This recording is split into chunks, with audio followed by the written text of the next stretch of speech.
औज़ुबिल्लाहि मिनश्शैतानिर्रजीम बिस्मिल्लाहिर्रहमानिर्रहीम अल्हम्दुलिल्लाहि रब्बिल आलमीन वस्सलातु वस्सलामु अला सय्यिदिल अंबिया'i वल मुरसलीन व खातमिन नबिय्यीन व अला आलिहि व अस्हाबिहि अजमईन अम्मा बाद। अस्सलामु अलैकुम व रहमतुल्लाहि व बरकातुहू। फ़कीर फैज़ मोहम्मद सिकंदरी पिता फ़ी अल फैज़ चैनल सां गॾु अव्हां जी ख़िदमत में हाज़िर आहे। प्यारा दोस्तो, अॼु अव्हां खे गुस्से याने कावड़ जी बुराई बाबति कुझु ॿुधायां थो। अल्लाह ताला तो फरमाए, इज़ जालल्लज़ीन कफ़रू फ़ी क़ुलूबिहिमिल हमियतल जाहिलियत फ़अंज़लल्लाहु सकीनतहु अला रसूलिही व अलल मोमिनीन। याने जॾहिं काफ़रनि पंहिंजे दिलनि में जाहिलियत वारो जोश पैदा कयो, तॾहिं अल्लाह ताला पंहिंजे पैगम्बरनि ते ऐं मोमिननि ते पंहिंजो आराम नाज़िल कयो। हिन आयत में अल्लाह जल्ल जलालहू काफ़रनि जी मुज़िमत इन करे फ़रमाई आहे जो उन्हनि बातिल ॻाल्हियुनि ते गैरत जे सबबा पाण में इत्तिफ़ाक़ कयो हो ऐं गैरत गुस्से खां ई थींदी आहे। ऐं मोमिननि जी तारीफ़ में फरमायो त हू सुकून ऐं हलीमाई जे लाइक़ आहिनि। हज़रत अबू हुरैरा रज़ी अल्लाह ताला अन्हो थो फरमाए त हिकिड़े शख़्स हुज़ूर नबी करीम सल्लल्लाहु अलैहि वसल्लम जन खे अर्ज़ु कयो त मूंखे को थोरो अमल ॿुधाए छॾियो। पाण फरमायाऊंसि त ला तग़दिब याने गुस्सो या कावड़ न कर। वरी ॿियो दफ़ो हिन अर्ज़ु कयो त बि साॻियो ई जवाबु फरमायाऊं। हज़रत इब्न उमर रज़ी अल्लाह ताला अन्हुमा खां बे क़रीब इन मज़मून जी हदीस बयान थियल आहे। हू फरमाए थो त मां हुज़ूर नबी करीम सल्लल्लाहु अलैहि वसल्लम जन खे अर्ज़ु कयो त मुंहिंजे लाइ का थोरी ॻाल्हि इरशाद फरमायो जंहिंखे चंबड़ी पवां ऐं उन ते अमल कंदो रहां। पाण फरमायूं त कावड़ या गुस्सो न कंदो कर। मां ॿियो दफ़ो इहो ई सवाल अर्ज़ु रखियो, मगर हुज़ूर जन सल्लल्लाहु अलैहि वसल्लम जन साॻियो ई जवाबु इनायत फरमायो। ही बि उन जो ई कौल आहे त मां हुज़ूर नबी करीम सल्लल्लाहु अलैहि वसल्लम जन खां पुछो त मूंखे ख़ुदा ताला जे ग़ज़ब खां कहिड़ी शइ बचाईंदी, त पाण फरमायूं त तूं पाण गुस्सो न कंदो कर।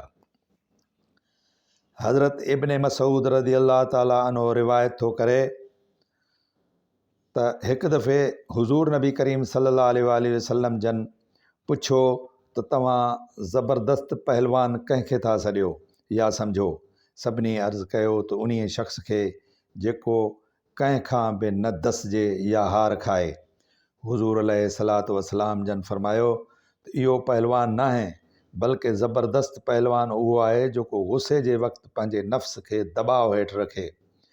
हज़रत अबू हुरैरा रज़ी अल्लाह ताला अन्हो खां बि इन मज़मून जी हदीस रिवायत थियल आहे त जंहिं में फरमायो अथनि त ज़बरदस्त उहो न आहे जेको ॿिए खे दसे, बल्कि ज़बरदस्त उहो आहे जेको गुस्से में पंहिंजे नफ़्स खे काबू में रखे।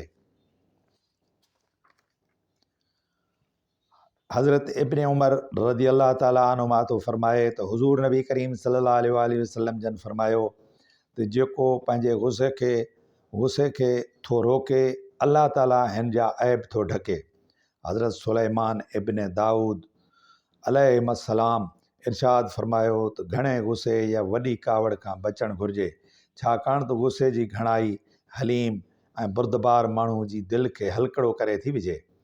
हज़रत इकरमा रज़ी अल्लाह ताला अन्हो हिन आयत सय्यदं व हसूरं व नबिय्यम मिनल सालिहीन जे तफ़सीर में फरमाए थो त सैयदनि मंझां उहो शख़्स मुराद आहे जंहिं ते गुस्सो ग़ालिब न थिए।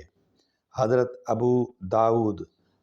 अबू दरदा रज़ी अल्लाह ताला अन्हो तो फरमाए त मां हुज़ूर नबी करीम सल्लल्लाहु अलैहि वसल्लम जी ख़िदमत मुबारक में अर्ज़ु कयो त मूंखे अहिड़ो अमल ॿुधायो जंहिंजे करण सां मां बहश्त में वञा। पाण फरमायाऊं तो गुस्सो याने कावड़ न कर। हज़रत याहया अलैहिस्सलाम हज़रत ईसा अलैहिस्सलाम खे हिदायत कई त गुस्सो न कंदो कर। हज़रत ईसा अलैहिस्सलाम फरमायो त हीअ त मूंखां नथो थी सघे, मां आख़िर आदमी आहियां। तंहिं ते फरमायाऊंसि त चङो भला माल न कठो कर, माल न कठो कर। उन ते हज़रत ईसा अलैहिस्सलाम फरमायो त शायदि हीअ थी सघंदो। हिकिड़ी हदीस में आयो आहे त हुज़ूर नबी करीम सल्लल्लाहु अलैहि वसल्लम जन फरमायो त ग़ज़ब या गुस्से जे असर खां ईमान अहिड़ी तरह थो बिगड़े या फिटे जहिड़ी तरह एलवा यानी ट्रू माखी खे थो फिटाए छॾे। इहो पिणु फरमायो अथनि त जेको कावड़ थो करे उहो जहन्नम जे किनारे खे पहुची थो वञे। हिकिड़े शख़्स हुज़ूर नबी करीम सल्लल्लाहु अलैहि वसल्लम जन खां सवाल कयो त सभिनी खां ज़्यादा सख़्तु कहिड़ी शइ आहे, त पाण फरमायूं त ख़ुदा ताला जो ग़ज़ब। तंहिंखां पोइ हिन अर्ज़ु कयो त मूंखे कहिड़ी शइ उन खां परे रखंदी? पाण फरमायूं त गुस्सो न कंदो कर, यानी कावड़ न कंदो कर। मुंहिंजा साईं, ही अव्हां जी ख़िदमत में कुझु गुज़ारिशूं पेश कयूं। उमेद त अव्हांखे ही पसंदि ईंदियूं ऐं मुंहिंजो ही चैनल सब्सक्राइब कंदा, लाइक कंदा ऐं ॿियनि दोस्तनि सां शेयर कंदा ऐं मूंखे पंहिंजे दुआउनि सां नवाज़ींदा। वमा अलैना इल्लल बलागुल मुबीन।